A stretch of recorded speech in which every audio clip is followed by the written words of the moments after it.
Irmãos, vamos abrir as nossas Bíblias no Evangelho de Marcos, capítulo de número 2.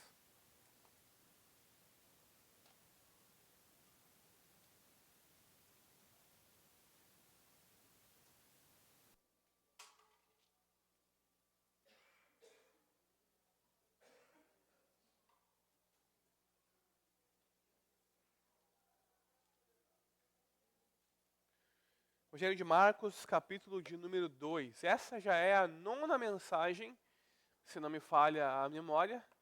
A probabilidade que falhe é grande. Mas se não me falha a memória, essa já é a nona mensagem que nós estamos no Evangelho de Marcos. E nós temos visto que Jesus tem iniciado literalmente uma revolução. Ele tem colocado abaixo as estruturas da religião dos judeus, do judaísmo, e feito novas todas as coisas. Você já parou para pensar e reparar que toda a revolução que nós vemos aí acontecendo no nosso mundo, basta ligar as notícias, propõem mudanças radicais e grandes inovações para melhor, para trazer mais aquilo que as pessoas querem, mas que no final, geralmente as coisas acabam da mesma maneira que antes, ou às vezes, quase sempre, muito piores do que antes.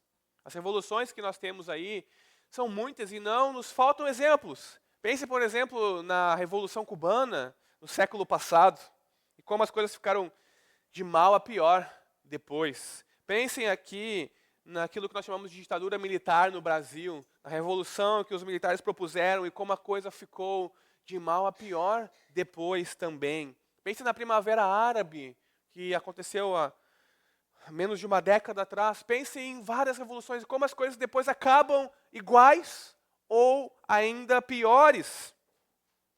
E nós temos visto que Jesus tem feito uma revolução no judaísmo, tem feito uma revolução, ele veio para causar uma revolução, para trazer um novo de Deus. O que a revolução de Jesus tem de diferente? Por que ela é duradoura? Nós estamos aqui, quase 2000 anos depois, ainda fundamentados e estabelecidos naquilo que Jesus fez na sua obra. Por que a revolução de Jesus deixa as coisas melhores e não muito piores? Essas são algumas perguntas importantes e que precisamos responder para compreendermos quem Jesus é e a importância da sua obra em nosso favor.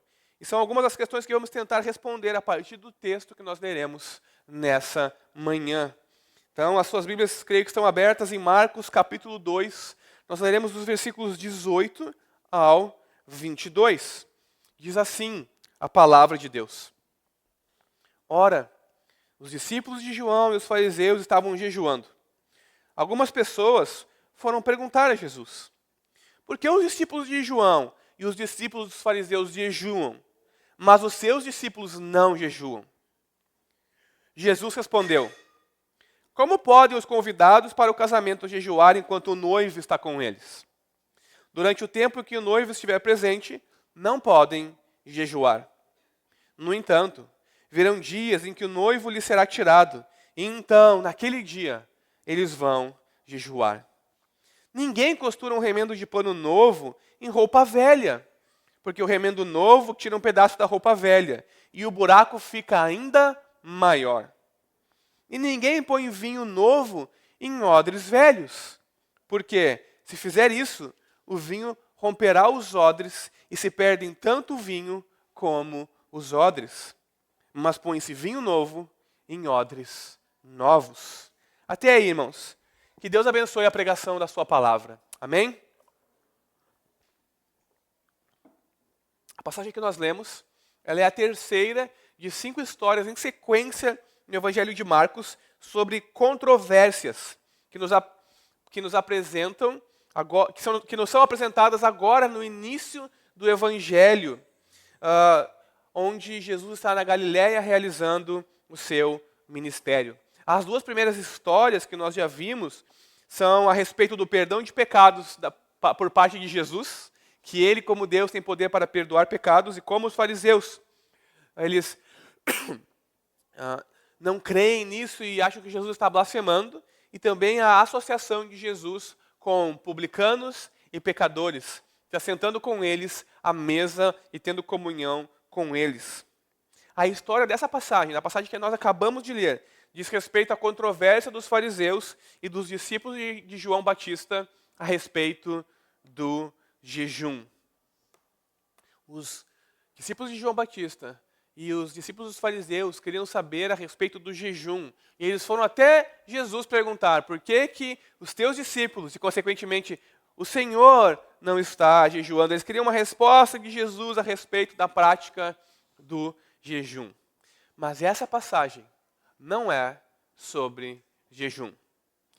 Essa passagem não é sobre como jejuar. Não é sobre a necessidade de jejuarmos como disciplina espiritual e o que acontece quando os crentes, os discípulos de Jesus não jejuam. Essa passagem é sobre o reino de Deus. É sobre o reino de Deus não poder ser contido nas velhas estruturas do nosso mundo e da nossa religiosidade. É sobre o novo do reino de Deus na nossa vida. Dessa forma, o tema da mensagem nessa manhã é simplesmente: o Evangelho traz o reino de Deus e causa uma incompatibilidade entre a nova era da salvação e a antiga era da promessa. O Evangelho, ele traz o reino de Deus e junto com o reino de Deus uma incompatibilidade com a nova era da salvação inaugurada na pessoa de Jesus, no reino de Deus, com a antiga era da promessa. Meus irmãos, quando Jesus é perguntado por que os seus discípulos não jejuam, como os discípulos de João Batista e como os fariseus, ele não responde: pois bem, vejamos, acontece isso por causa disso e por causa daquilo outro. Não, ele responde no estilo característico de Jesus, com uma série de analogias que identificam a presença dele com a chegada da salvação escatológica de Deus, a salvação que era prometida para o final dos tempos. E que essa salvação prometida por Deus, que chegou na pessoa de Jesus, é uma celebração alegre, é uma festa, e não apenas uma reforma da antiga religião dos judeus, mas que Jesus, na sua pessoa, estava criando algo radicalmente novo e transformador. Por isso que o Evangelho, as boas novas de Deus e do seu poder em nós, que traz o reino de Deus, causa essa incompatibilidade entre a era da salvação, a nova era da salvação por meio do Evangelho, e a antiga era da promessa. Essa verdade, que o Evangelho traz o reino de Deus e uma incompatibilidade entre essas duas eras, está contida em duas partes dessa passagem. Em primeiro lugar, na pergunta dos fariseus e dos discípulos de João Batista a Jesus sobre o jejum. E na pergunta que Jesus faz a eles, então, como um bom mestre que ele era. E em segundo lugar, nas duas parábolas que Jesus vai se utilizar para explicar os efeitos da chegada do reino de Deus por meio da sua pessoa. Então, primeiro ponto principal, o Evangelho possibilita uma vida de alegria e de celebração. Versículos 18 a 20. Percebam, logo após o episódio de Jesus estar na casa de Levi, assentado com publicanos e pecadores, comendo e bebendo, festejando com aquelas pessoas, alguns dos discípulos de João Batista e dos fariseus vêm até Jesus e perguntam a ele, então, algo completamente oposto: a festa, a celebração, a banquete, a assentar-se à mesa e celebrar. Eles perguntam por que ele e os seus discípulos não praticavam o jejum, como era esperado dele e dos seus discípulos.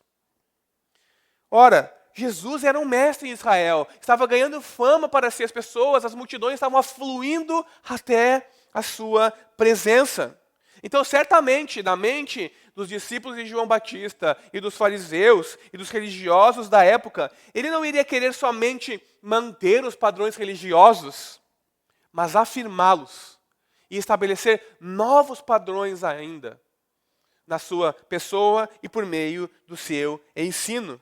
Mas ao perceber que Jesus, quebrava com essas regras e tradições, que Jesus estava assentado participando de banquetes com pecadores e publicanos, e que os seus discípulos não jejuavam como os demais discípulos das outras pessoas, dos religiosos da época. Algumas pessoas intrigadas por isso e curiosas, querendo saber por que Jesus vivia dessa forma, e seus discípulos não jejuavam, vêm até ele para perguntar qual era a razão disso. A pergunta dos discípulos de João Batista e dos fariseus sobre o jejum, ela é uma pergunta de curiosidade, de por quê, esse é um novo ensino, o que está acontecendo? Mas ela tem um tom de crítica. Por quê os teus discípulos não jejuam como os demais? Qual é a razão disso? Mas todo mundo aqui cumprindo a religião, está todo mundo aqui se esforçando, agora vem você, e os seus discípulos não jejuam. Por quê? Vejam, se as pessoas piedosas como os fariseus e os discípulos de João Batista jejuam, e os discípulos de Jesus não jejuam, o que isso diz a respeito da devoção dos discípulos de Jesus a Deus? Ora, coloca em xeque, segundo a mentalidade daquelas pessoas. É por isso que essa pergunta tem um tom de crítica. Então, o que dizer de Jesus? Se os seus discípulos fazem assim, quiçá o seu mestre. Tendo em vista que o comportamento dos discípulos é um reflexo do comportamento do seu mestre. Mas a pergunta não tinha só um tom de crítica, ela era também uma pergunta capciosa, porque tinha a intenção de demonstrar que Jesus não era um homem de Deus, não era o mestre vindo da parte de Deus. Por quê? Porque ele não cumpre os padrões estabelecidos e esperados de religiosidade. Ora, se os outros discípulos das outras pessoas eram piedosos, cumpriam a lei e mais do que a lei, jejuavam, por que os discípulos de Jesus e consequentemente ele não faziam isso? Só pode significar uma coisa: Jesus não é um homem de Deus. E para piorar, lembre-se, o episódio anterior, ele senta-se à mesa com publicanos e pecadores, coisa que mestre nenhum que se prezava faria, mas chamaria para si discípulos que lhe trariam fama e um nome ainda maior. Jesus e seus discípulos não seguiam as práticas religiosas do judaísmo e dos fariseus, e isso escandalizava aquelas pessoas. Percebam, no Antigo Testamento, a lei de Moisés exigia que as pessoas jejuassem apenas uma vez por ano. Havia uma exigência para que toda a nação jejuasse naquele dia. No dia da expiação, ou no dia do perdão, que era um dia para se humilhar diante de Deus, se arrepender dos seus pecados e então receber graciosamente o perdão dos seus pecados. Somente nesse dia, a Escritura, a lei de Moisés no Antigo Testamento, ordenava que o povo praticasse o jejum. Contudo, meus irmãos, nós sabemos, se você ler as páginas do Antigo Testamento, a prática do jejum era uma parte da expressão da devoção a Deus do povo de Israel. E era praticado em vários momentos, seja de forma individual, para arrependimento e um pedido a Deus, fosse de modo coletivo, quando as pessoas se arrependiam coletivamente ou jejuavam com um propósito.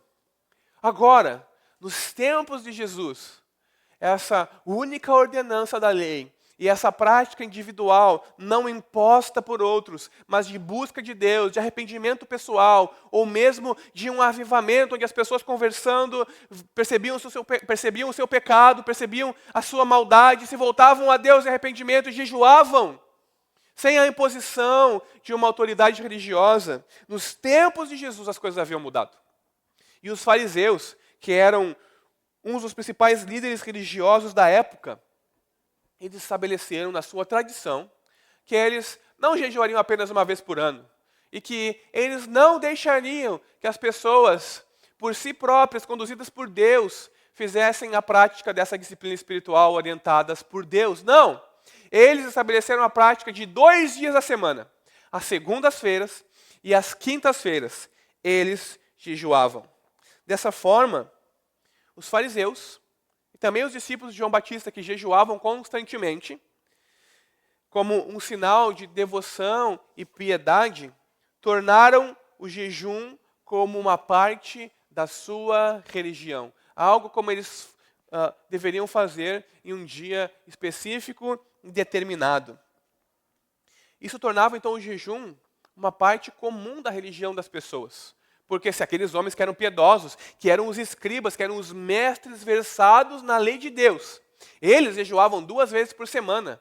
E lembre-se, eles não simplesmente jejuavam 2 vezes por semana. Talvez alguns de vocês se lembrem da parábola do fariseu e do publicano.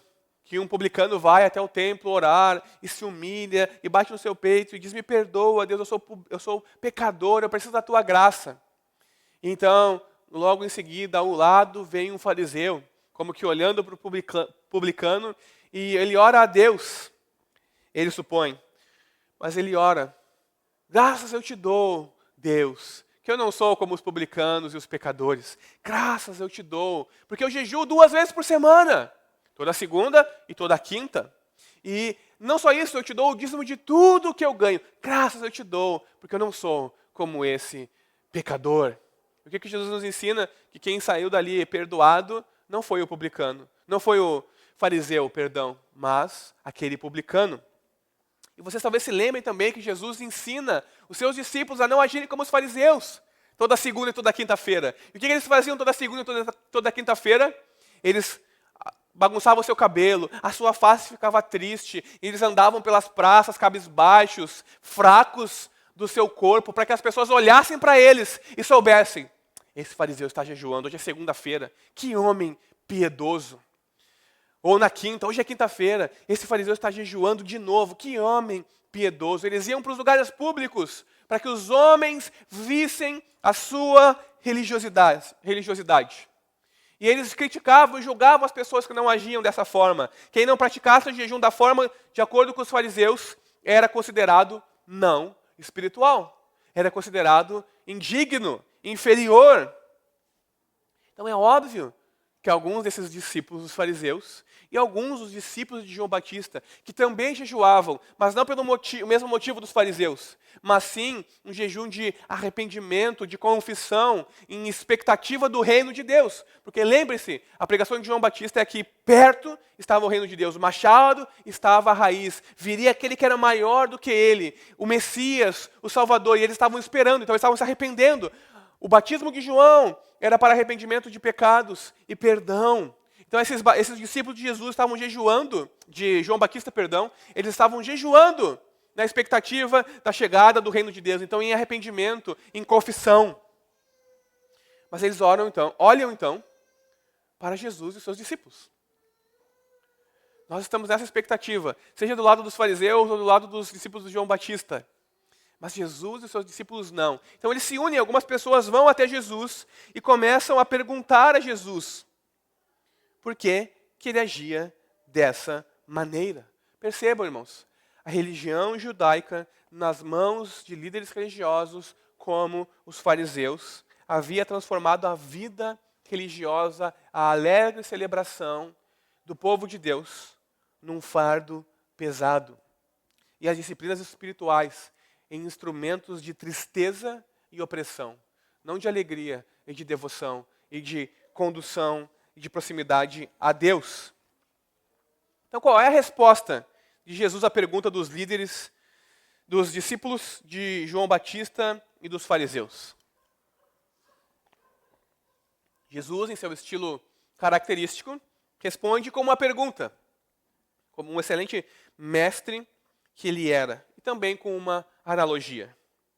Jesus, ele pergunta se faz sentido os convidados de um casamento jejuarem durante a festa de casamento.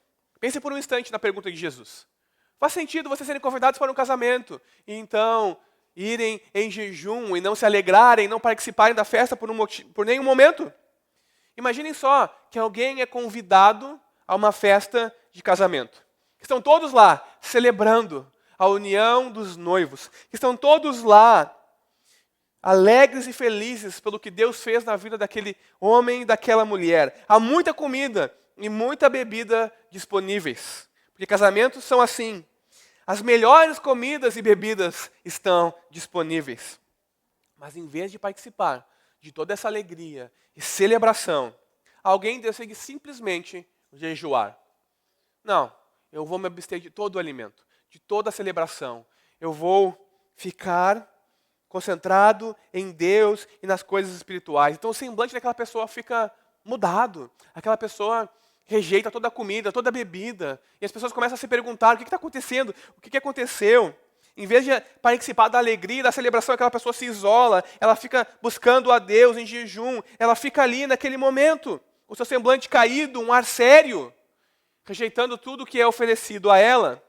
Pense quão estranho isso seria. Irmãos, em uma celebração de casamento é impensável nós não comermos, não bebermos, não nos alegrarmos. É impensável que alguém vá com a intenção de jejuar e demonstrar a sua piedade e espiritualidade. É uma ofensa para os noivos. Tudo aquilo na sua frente e você recusar, porque você está jejuando. Porque a gente tem que entender aqui que o jejum tem uma conotação de pesar. Porque quando nós jejuamos, nós queremos buscar a face de Deus em arrependimento do nosso pecado, estarmos mais próximos de Deus. O jejum tem a conotação de súplica. Quando nós estamos tão desesperados que nós nos abstemos do alimento e dobramos nossos joelhos e oramos a Deus e imploramos a Ele. Deus, me dá o que eu te peço, por favor. Tem uma conotação de arrependimento das coisas que nós fizemos. De buscar a face de Deus em necessidade. Que é completamente oposto de uma celebração de casamento. Que é festa, alegria, banquete, dança, diversão. Imagine só, irmãos, ir num casamento e não participar da alegria dos noivos. Agora, para piorar, o casamento na época de Jesus não durava apenas uma tarde ou uma noite, como os nossos casamentos modernos. O casamento era algo tão importante e a celebração daquelas pessoas na vida dos noivos recém-casados era tanta que durava cerca de uma semana inteira. E tinha muita comida e muita bebida. E a melhor comida e a melhor bebida para muitas pessoas, talvez, que elas comeriam durante a sua vida inteira. E o mais interessante é que após a festa de casamento, os noivos não iam para a lua de mel. Eles ficavam ali, celebrando o seu casamento com aquelas pessoas, com seus amigos, com seus parentes. Eles estavam juntos, celebrando a sua nova vida de casados. Porque é um motivo de alegria e felicidade. Então o que Jesus está perguntando para eles é, faz sentido os convidados para o casamento, com toda essa comida e bebida, com um banquete à sua espera, com alegria e celebração, por um momento tão lindo e especial na vida de um casal, decidir jejuar? Não, jejuar nesse momento não é adequado. Não cabe um jejum em meio a uma festa de casamento, porque nós estamos falando aqui de uma festa, não de um enterro, não de luto, não de tristeza, não de dor. Jesus está ensinando a eles com essa pergunta, para que ele possa fazer uma analogia muito profunda do casamento da noiva, o povo de Deus, com o Messias. Jesus está apontando para ele, olha, aqui está o noivo do casamento. Ele mesmo é o noivo, e ele mesmo está agora com o seu povo celebrando a sua união. Eram dias, então, de alegria e de celebração. O rei chegou, o reino de Deus havia chegado. Não é hora para jejuar, não é hora para buscar a Deus em arrependimento e tristeza, mas é hora para celebrar a vitória do reino de Deus que chegou. O rei de Deus que chegou, finalmente. Todas as orações, todo o jejum, toda a súplica foi atendido. Agora Deus está com eles. Então é o momento de celebrar. A chegada do reino de Deus é como uma festa de casamento. E os discípulos de Jesus estavam celebrando com ele, o noivo. Não é apropriado para os convidados do noivo não celebrarem. Eles devem celebrar. E é exatamente isso o que os discípulos de Jesus estavam fazendo. Dessa forma, existe uma razão pela qual os discípulos de Jesus não estão jejuando, mas se banqueteando. Porque eles estão na presença do noivo prometido, do Salvador, daquele que viria e salvaria o seu povo. E aqui nós podemos compreender a diferença fundamental dos discípulos de Jesus, dos discípulos dos fariseus e dos discípulos de João Batista. A participação deles na missão de Jesus, com a pessoa de Jesus. E a identificação de Jesus aqui como noivo desse banquete messiânico é bastante provocativa. E aqueles homens talvez compreenderam o que Jesus estava dizendo. Porque no Antigo Testamento, somente Deus se identifica como o marido do seu povo, Israel. Israel é como uma noiva e Deus é como o marido para o seu povo. Então Jesus é o noivo do povo de Deus. E este agora é o tempo do cumprimento. O rei chegou, o reino de Deus chegou. É hora de celebrar, é hora de se alegrar. Jesus, meus irmãos, não é contrário a jejuar quando apropriado. Mas jejuar naquele momento em que ele estava presente era inapropriado. E a resposta apropriada à sua chegada é alegria e celebração, não jejum e pesar. Jesus está mudando os tempos com a sua chegada. A chegada dele muda tudo, de tristeza e expectativa para alegria e realização. Agora existe uma nova forma de se relacionar com Deus por meio do seu Filho, que encarnou. E a resposta apropriada é celebrar. A resposta de Jesus ilustra a razão pela qual ele e os seus discípulos não estão jejuando. A presença dele é o momento de celebração. Não de solenidade, de tristeza, de pesar pelo pecado, mas de celebração e de alegria. O reino de Deus está inaugurando uma nova era de salvação, que é fundamentalmente incompatível com a antiga. Jesus encarnou para inaugurar uma nova criação. Essa nova ordem trazida por Jesus deixa para trás o legalismo farisaico e inaugura um novo tempo de liberdade e de vida plena. Percebam, os fariseus legalistas jejuavam segunda e quinta e cumpriam várias e várias regrinhas. Jesus vem e acaba com isso e traz agora alegria, paz, felicidade por meio dele, uma nova vida, não mais de expectativa, mas de realização na presença de Deus. A vida que Jesus oferece traz alegria para aquele que está triste, traz cura para o enfermo, libertação para o endemoniado, purificação para o leproso, perdão de pecados para aqueles que necessitam. Tudo que nós vimos Jesus realizando já no seu ministério, nesses capítulos iniciais do Evangelho de Marcos. E maravilhosamente, acima de tudo, um novo relacionamento com Deus, por meio da sua pessoa e da sua obra. Isso significa que Jesus está trazendo a novidade do reino de Deus. E que há uma incompatibilidade entre o novo que Jesus está trazendo e a religião de regras dos judeus, a religião legalista dos fariseus.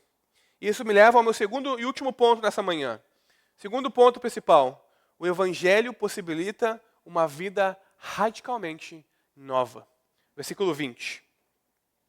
Depois da analogia do casamento, Jesus usa duas parábolas para exemplificar a incompatibilidade entre a nova era da salvação e a antiga era da promessa, e que existe uma possibilidade, agora, finalmente, de uma vida de alegria e celebração por meio do Evangelho. A primeira parábola que Jesus nos traz é que não se deve costurar um remendo de pano novo em uma roupa velha, porque um remendo de pano novo e uma roupa velha vai rasgar a roupa nova quando você for lavar. Pensem só, um tecido novo, ele tem ainda as suas propriedades de encolher, de mudar um pouquinho de forma. Quem nunca comprou uma camiseta e ela servia perfeitamente bem e até a primeira lavagem? Depois que você lavou a primeira vez, a camiseta já não servia mais perfeitamente bem, porque ela acaba por encolher um pouquinho quando o tecido entra em contato com a água e os produtos químicos. O tecido, ele trabalha e encolhe. Jesus está dizendo aqui o que todo mundo da época sabia. Você não pega uma roupa ali, por mais que esteja razoavelmente boa, mas está rasgada, e pega um tecido novo e remenda ali. Porque depois que você usasse, estaria tudo bem, perfeito, você iria lavar aquela roupa. O estrago seria pior, porque o pano novo na roupa velha forçaria aquele rasgo e se tornaria ainda maior, porque o tecido encolheria e aquele rasgo aumentaria com a pressão do tecido novo costurado à roupa velha. A fissura, o rasgo seria ainda maior do que antes. O que Jesus quer dizer com isso? Jesus quer dizer com isso que o Evangelho não é uma reforma do judaísmo, nem um remendo das práticas judaicas. A vida cristã não é apenas um verniz, onde está tudo descascando ali a madeira, vamos pegar essa tinta aqui, vamos colocar por cima, e a casca fica tudo por debaixo.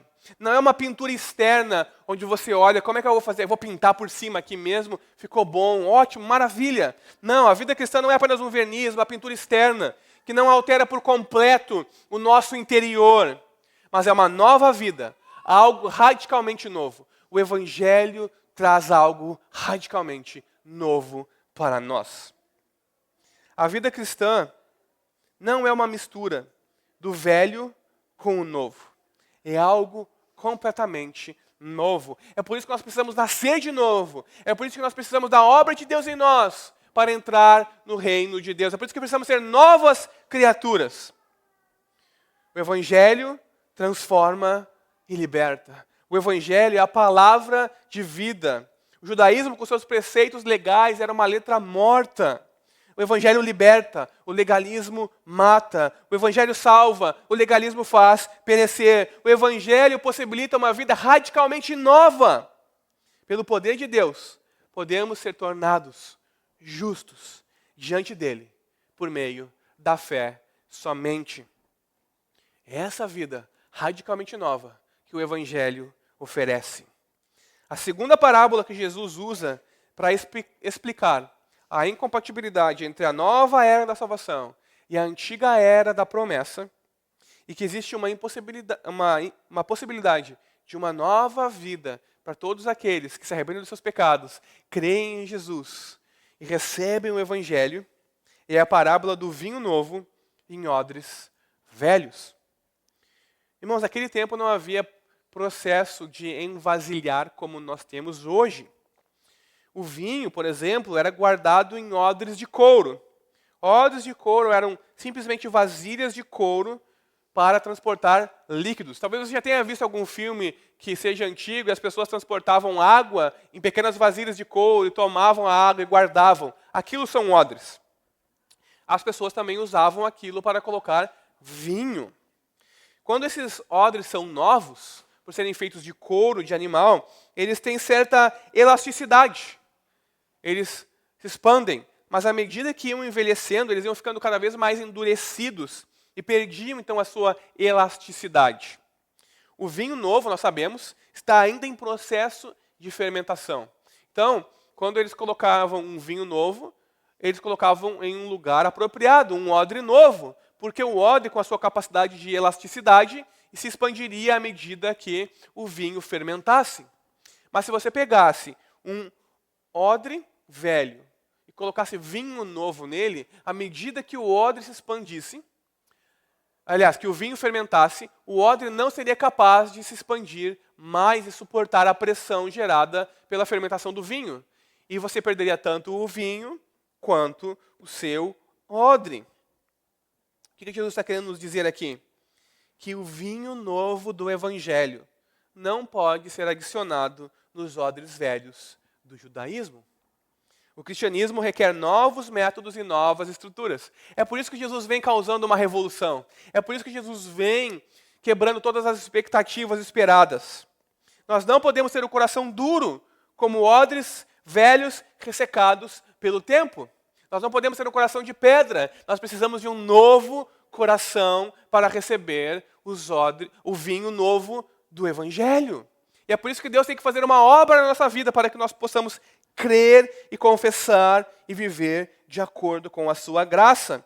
Precisamos manter o nosso coração aberto à mensagem transformadora do Evangelho, não endurecido, mas receber a mensagem do Evangelho com arrependimento e fé para podermos entrar no reino de Deus.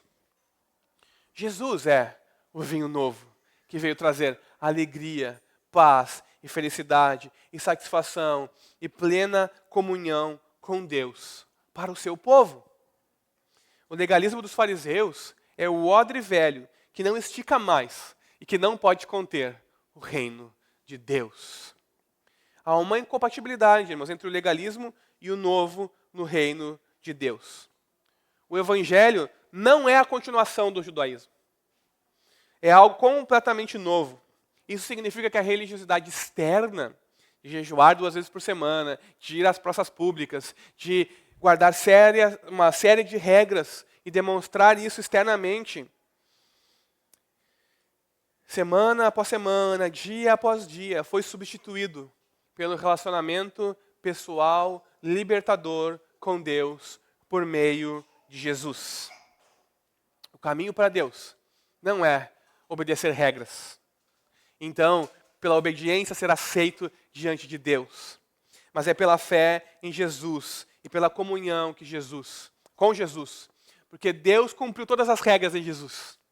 Deus estabeleceu o seu reino em Jesus, para que eu e você possamos experimentar a graça e o amor dele em Jesus. A natureza do reino de Deus é de alegria, de felicidade, de perdão de pecados, de justificação pela fé, de esperança de novos céus e nova terra. O significado de ambas as parábolas é que o antigo é incompatível com o novo. Jesus está dizendo que o novo vinho do reino de Deus não pode ser derramado nos velhos odres do judaísmo. A roupa nova que Deus quer nos dar não pode ser remendada com uma roupa velha que estamos utilizando. Temos que receber um novo coração e uma nova veste para entrarmos no reino de Deus. A missão de Jesus não é simplesmente remendar uma roupa velha na estrutura do judaísmo, na religião de Israel, mas inaugurar uma nova era de salvação, o reino de Deus. Jesus não é mais um mestre, Jesus não é mais um Moisés, Jesus não é um novo Elias, ele é o rei que vem restaurar toda a criação e estabelecer o seu reino definitivamente. E é por causa da alegria de estar com ele, o rei do reino de Deus, o noivo messiânico, que os discípulos se alegram, celebram, festejam. E não jejuam. E não estão em tristeza, clamando e buscando arrependimento. A boa notícia do Evangelho é que você também pode desfrutar da alegria de estar com Jesus, em comunhão com Ele, assentado à mesa com Ele, mesmo sendo um pecador. Todos nós somos. E Ele nos convida à sua mesa. Basta se reconhecer como realmente é, um pecador, precisando desesperadamente da graça de Deus. E não pensar a respeito de si próprio, como os fariseus, que se achavam justos por causa das regras que cumpriam, da religiosidade que praticavam, que se achavam melhores que outros homens. Esse é o convite para todos nós, irmos à mesa de Jesus, participarmos do seu reino, estarmos em comunhão com Ele, desfrutarmos de uma vida de alegria, de paz e de felicidade. Mas se somos cristãos já, a pergunta para nós é: por que nós participamos do culto e a nossa vida ela é vivida como se houvesse um vazio dentro de nós? É certo que no mundo passamos por aflições e dificuldades e lutas e provações, mas se Jesus está entre nós, se Ele habita em nós por meio do seu Espírito, podemos celebrar, podemos ter alegria. Mesmo quando tudo está caindo, mesmo quando as coisas estão desmoronando, podemos celebrar. Jesus está conosco, o noivo está à mesa conosco, podemos ter alegria. Não precisamos ser como os fariseus, que estavam diante de Jesus. E o que eles fazem? Eles perguntam sobre jejum, sobre minúcias, eles querem criticar ele, eles querem demonstrar que ele não é um homem de Deus. Eles não veem, eles não compreendem, mesmo estando diante dele. Que não sejamos como os fariseus, que não conseguiam celebrar, porque havia pecadores e publicanos junto com Jesus. Eles não se reconheciam dessa forma. Eles pensavam apenas em minúcias.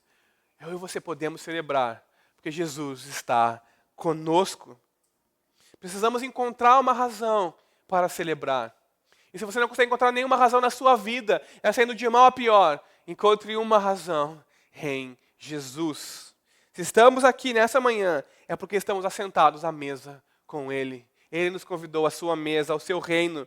E na mesa com Jesus é lugar de festejar, de celebrar, de banquetear, de alegrar-se. O Evangelho possibilita uma vida completamente nova, radicalmente nova. Essas são as boas novas do Evangelho de Jesus para nós. Para concluir, irmãos, a nossa obediência à lei nunca, jamais vai nos tornar dignos e aceitáveis diante de Deus. Cumprir a lei pelas nossas próprias forças e méritos e assim nos tornarmos justos diante de Deus é impossível. É por isso que o Evangelho é uma roupa completamente nova, não um remendo à nossa tentativa de agradar a Deus. É por isso que o Evangelho é um vinho totalmente novo, em odres completamente novos, não em uma vasilha velha. O noivo messiânico, o noivo Jesus chegou, e as roupas velhas e os odres velhos têm que ser jogados fora e substituídos pelo Evangelho de Jesus Cristo. Todas as coisas do Antigo Testamento eram uma preparação, estavam apontando para o novo, para a maior realidade da presença de Deus em Jesus, do reino de Deus, que chegaria por meio do Filho de Deus. O Evangelho nos traz a um novo relacionamento com Deus. E ao observarmos a cegueira dos fariseus, que estavam diante de Jesus e não conseguiam ver o que estava a um braço diante deles, ao observarmos a cegueira deles, que possamos compreender que é somente pela graça de Deus que nós vemos e podemos crer. Que é somente pela graça de Deus que recebemos o perdão de pecados que Jesus disponibiliza. Que é somente pela graça de Deus que somos convidados à mesa com Jesus. Que é somente pela graça de Deus que participamos do reino de Deus. Perceba, por fim, a referência à cruz nessa passagem, que é o que possibilita toda essa alegria, toda essa celebração, toda essa vida nova. O versículo 20 nos diz o seguinte: no entanto, virão dias em que o noivo lhe será tirado. E então, naquele dia, eles vão jejuar. Nós temos aqui, já no início do ministério de Jesus, a sua primeira referência à cruz, ao Calvário. O noivo será violentamente removido da sua festa de casamento. Pessoas vão entrar na sua festa, tomar o noivo à força, espancá-lo, maltratá-lo, levá-lo para fora da sua festa e matá-lo. Ele será tirado da presença deles. Marcos está nos mostrando aqui que Jesus é o servo sofredor de Isaías, que pela opressão e pelo juízo foi levado. E da sua linhagem, ninguém se preocupou, porque ele foi cortado da terra dos viventes, foi ferido por causa da transgressão do seu povo. Naquele momento, os discípulos estavam com o seu noivo, com o seu rei, o rei do reino de Deus estava ali. E por isso era apropriado celebrar e festejar, alegrar-se e agradecer a Deus. Mas dias viriam em que o noivo lhe seria tirado. Ele será traído por um dos seus, morto e sepultado. Após a sua ressurreição, ele vai para junto de Deus. Então não estará mais fisicamente presente com eles. E essa é a nossa realidade. Nesse momento, Jesus diz, eles jejuarão, eles me buscarão. Mas mesmo assim, temos alegria e felicidade e paz e razões para celebrar. Porque agora, ressuscitado, Jesus vive para sempre. A morte não o pôde conter, o poder das trevas não o pôde derrotar. E Ele nos convida à sua mesa para celebrarmos com Ele. E por meio do seu Espírito estarmos com Ele para sempre. Jesus foi traído, morto e ressuscitado por mim e por você, em nosso benefício, em nosso favor, para experimentarmos a vida radicalmente nova que o Evangelho de Jesus Cristo oferece a nós. A pergunta é, o quão familiar você é com a alegria contida nessa passagem? a alegria da salvação que Cristo realizou na cruz. O quão familiar você é com essa alegria? Para vocês que ainda não confessaram Jesus como Senhor e Salvador, essa alegria, mesmo em meio às dificuldades, as lutas, os problemas, está disponível para você hoje. Por meio do arrependimento dos seus pecados e da fé em Jesus, você pode viver uma vida radicalmente nova, uma vida de alegria e celebração, mesmo nos dias maus, mesmo na tristeza, mesmo na ausência de bens materiais, porque Ele estará contigo para sempre. Você estará em uma mesa celebrando com Ele, uma vida na presença de Deus, no reino de Deus. Esse é o convite do Evangelho para você. Arrependa-se e creia em Jesus. Eu volto à pergunta, se você já disse que é cristão. O quão familiar você está com a alegria contida nessa passagem? Não deixe se enganar por nenhum momento sequer. As roupas velhas que usamos, os odres velhos que possuímos, não servem para o reino de Deus. Não são compatíveis com o Evangelho, com o novo de Deus na sua vida.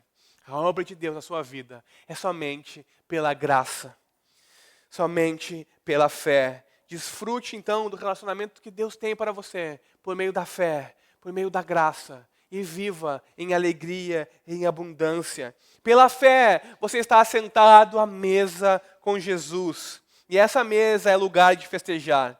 O Evangelho possibilita uma vida radicalmente nova e alegre. Tome posse, meu irmão, daquilo que Cristo conquistou para você. Alegria, paz, felicidade. Mesmo em meio às adversidades da vida, desfrute da presença dEle na sua vida. Esteja familiarizado com a alegria da salvação. Porque Jesus, o servo sofredor, sofreu, morreu em nosso lugar e ressuscitou para que possamos também nos assentarmos à mesa com Ele no seu reino. Amém? Vamos colocar de pé, vamos orar.